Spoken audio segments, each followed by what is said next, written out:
আচ্ছা, আপনি কি জানেন ভ্যালেন্টাইন ডে কেন পালন করা হয়? খ্রিস্টীয় ৩য় শতাব্দীতে রোমান সাম্রাজ্যের সম্রাট ছিলেন ক্লডিয়াস। তিনি মনে করতেন যে অবিবাহিত সৈন্যরা যুদ্ধের জন্য বেশি উপযুক্ত, মানে সৈন্যরা বিয়ে করলে তাদের হচ্ছে যে শক্তি কমে যাবে, এরকমটা উনি মনে করতেন। এই জন্য তিনি সৈন্যদের বিয়ে করা নিষিদ্ধ করে দেন। সেই সাম্রাজ্যে সেই সময় একজন লোক ছিল, তার নাম ছিল সেন্ট ভ্যালেন্টাইন।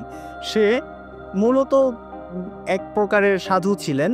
সে গোপনে প্রেমিক প্রেমিকাদের বিয়ে করিয়ে দিতেন। যারা প্রেমে আবদ্ধ ছিল তারা হচ্ছে যে সেন্ট ভ্যালেন্টাইনের কাছে যেত এবং সে তাদের বিয়ে পড়িয়ে দিত। এই কারণে তাকে গ্রেফতার করা হয় 14 ফেব্রুয়ারি 269 খ্রিস্টাব্দে এবং তাকে সেই 14 ফেব্রুয়ারিতে মৃত্যুদণ্ড দেওয়া হয়। পরবর্তীতে সেন্ট ভ্যালেন্টাইনের এই মহা আত্মত্যাগের জন্য সেখানের স্থানীয় লোকজনরা এই দিনটিকে প্রেম দিবস হিসেবে উদযাপন করা শুরু করে।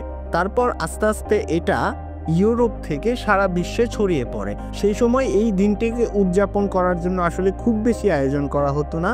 ওইখানে অনেক মানুষজন যেত, কেউ হয়তোবা গিয়ে দোয়া করতো বা কেউ গিয়ে ফুল দিত, যেই যার যার মতো করে করতো। এখন যেভাবে আসলে এই দিনটিকে পালন করা হয়, এইটা সম্পূর্ণ হচ্ছে যে মার্কেটিংয়ের খেলা।